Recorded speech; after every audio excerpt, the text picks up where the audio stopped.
मेरी आवाज तो क्लियर है ना तुम्हें?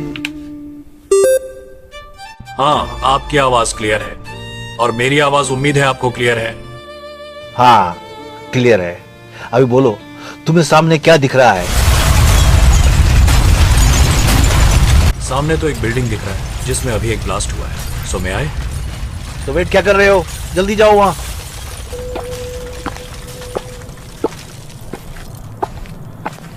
अरे जल्दी जाने को कहा मैंने।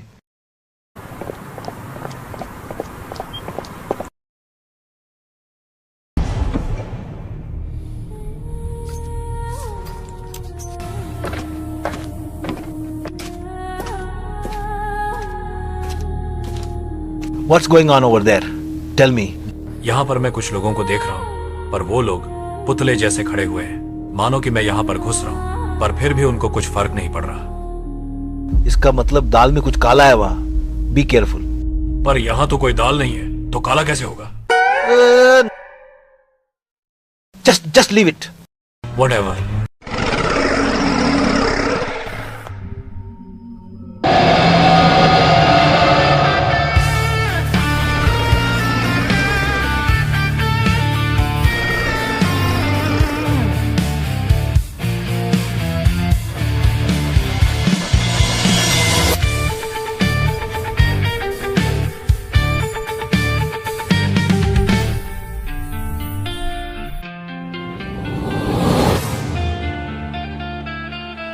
Well, I hope you don't mind, mister.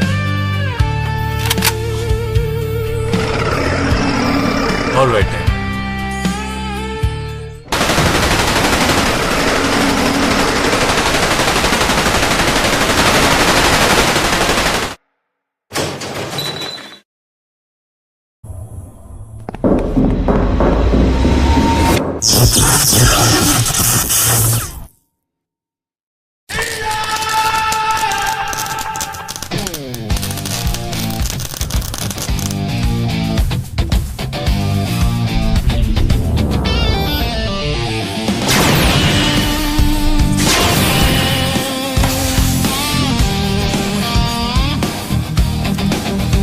कहीं मैंने आने में देरी तो नहीं कर दी? चित्ती माय फ्रेंड। नहीं, देरी तो मैंने की है। ओ या।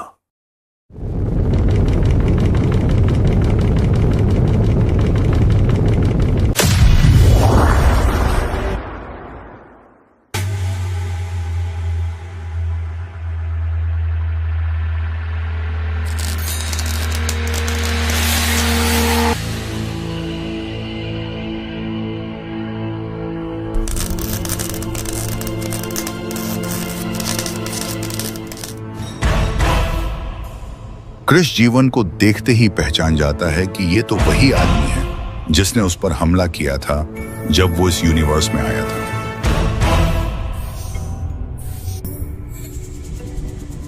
You again. बताओ अभी के अभी कौन हो तुम? लड़ने की जरूरत नहीं है तुम लोगों को। Let's clear the doubts between us. गलती मेरी थी कृष्ण। मैंने तुम्हें तब गलत समझकर तुम पर वार किया था।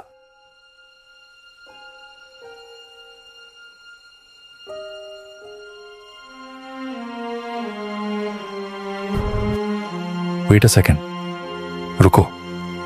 तुम लोगों को मेरा नाम कैसे पता? कहानी काफी लंबी है कृष्णा, बताता हूं। यहां हम देखते हैं कि जीवन क्रिश को सारी की सारी बात बताता है। कैसे प्रतीक ने दूसरे टाइमलाइन में कांटेक्ट किया था, कैसे उसके पापा शेखर के पास भी वही डिवाइस था जो दूसरे यूनिवर्स यानी क्रिश के यूनिवर्स में भी था, जो कि एक दूसरे से कांटेक्ट कर रहे थे। आगे जीवन यह भी बताता है कि वह डिवाइस दिखता कैसा था और साथ ही साथ यह भी बताता है कि जो उस डिवाइस से प्रतीक को कांटेक्ट कर रहा था वह कृष्ण का बेटा रोहित होता है। ये सब की सब घटनाएं हमने क्रिश सीरीजों के एपिसोड्स में देखी थी, जब फ्यूचर रोहित सीरीज ने अपने पास्ट वाले रोहित को इन सब के बारे में बताया था। यह सब सुनने के बाद क्रिश काफी चौंकता तो है, पर उसे इसके साथ ही यह भी याद आता है कि जिस डिवाइस की ये लोग बात कर रहे हैं वह उसके पापा यानी रोहित मेहरा द्वारा बनाया गया वही डिवाइस है।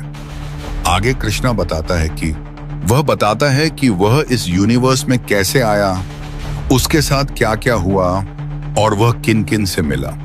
आगे वह यह भी बताता है कि जब वह इस जगह फ्लाइंग जट के साथ आया तो उसका सामना एक धोखे से शुरू हुआ और फिर He was wearing some kind of red and black hoodie. पता नहीं कौन था वह। लाल कलर का हुडी पहना हुआ? क्या तुम रावण की बात कर रहे हो? Yes, his name was Ravan. ये कैसे हो सकता है? चिट्ठी, क्या तुम्हें कुछ समझ आ रहा है? समझने की बात छोड़ो। क्रिश, तुम मुझे ये बताओ कि उसके साथ तुम्हारी फाइट हुई, फिर क्या हुआ? उसके साथ फाइट करते टाइम हमारी लड़ाई हो ही रही थी कि तब उसने कहीं से कुछ चीज निकाला और वह चीज का नाम था वर्टेक्स। वर्टेक्स पता नहीं उसके पास कैसे आया। जैसे ही वह मेरे सामने कमजोर पड़ा, वह वर्टेक्स की मदद से कहीं और टेलीपोर्ट हो गया शायद। और ये वही वर्टेक्स है जिसने मेरे यूनिवर्स में बड़े बड़े कांड किए हैं। पर उसके पास वर्टेक्स आया तो आया कैसे? How man? वही तो पता लगाना है। पता हम लगवा देते हैं। अरे, ये लोग तो अभी तक स्टैच्यू बने हुए थे।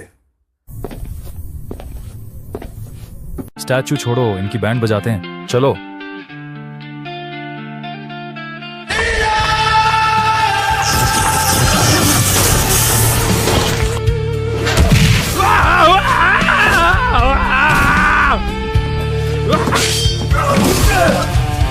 ये आजकल के सस्ते रोबोट्स भी ना किसी काम के नहीं है ये।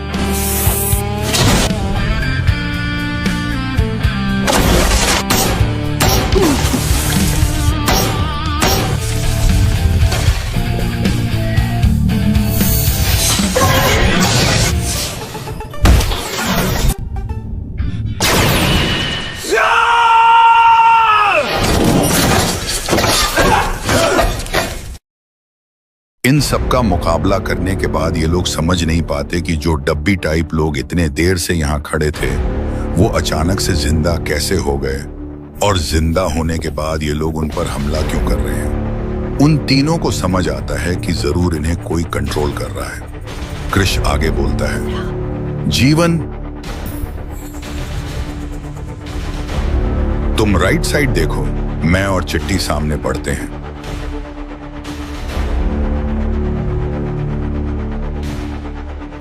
दूसरे ओर हम देखते हैं कि वशीकरण उसी प्रतीक द्वारा दिए गए डिवाइस पर काम कर रहा होता है, वही डिवाइस जिससे प्रतीक ने कांटेक्ट किया था। तो वशीकरण उसी डिवाइस को लेकर रिसर्च जारी रख रहा होता है, और जारी रखते रखते वह कहीं एक सिग्नल पकड़ता है जो उसे समझ नहीं आता। Come on, come on.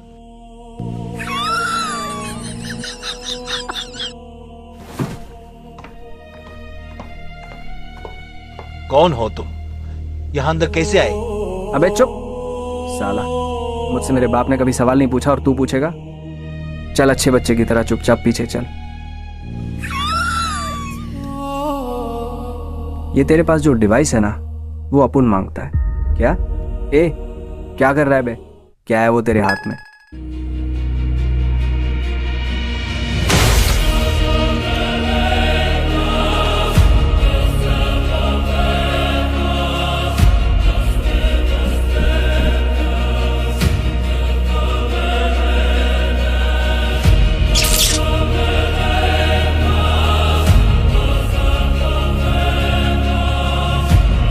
ये फुलझड़ी कौन है बे?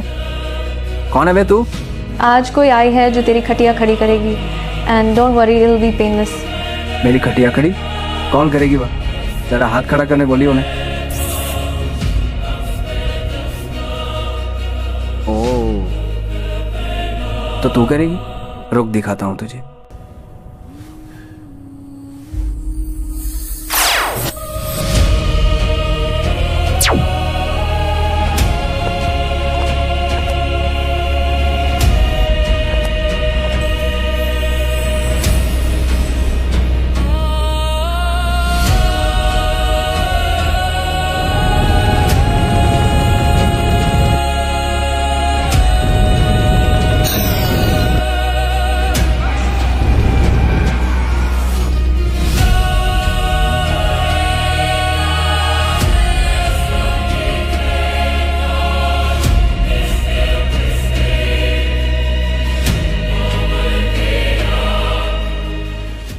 एक काम दिया था, वो भी नहीं कर पाए।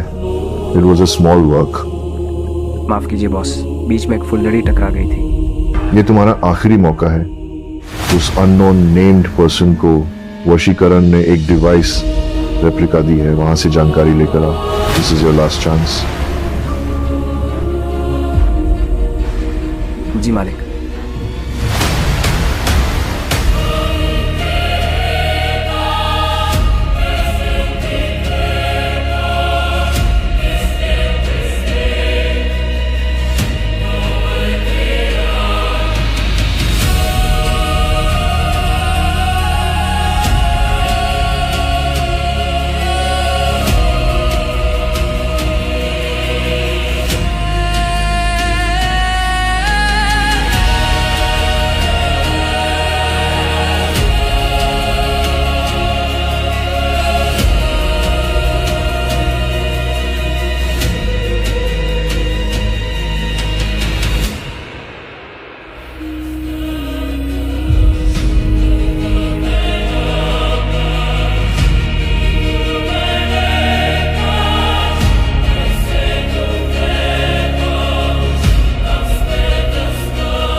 उम्मीद है आपको ये वीडियो पसंद आया होगा। अगर आपको पसंद आया होगा तो कृपया करके लाइक, शेयर और कमेंट करके हमको बताइएगा कि आपको ये एपिसोड कैसा लगा।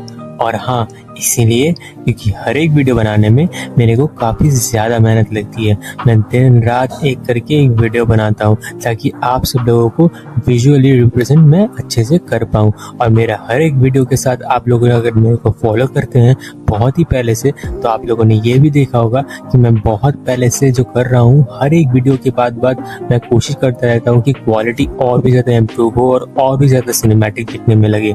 और बस ये आप सबका प्यार है, आप लोग बस हमें सपोर्ट करते रहिए और मैं बनाता रहूँगा। धन्यवाद और शुभ दिन।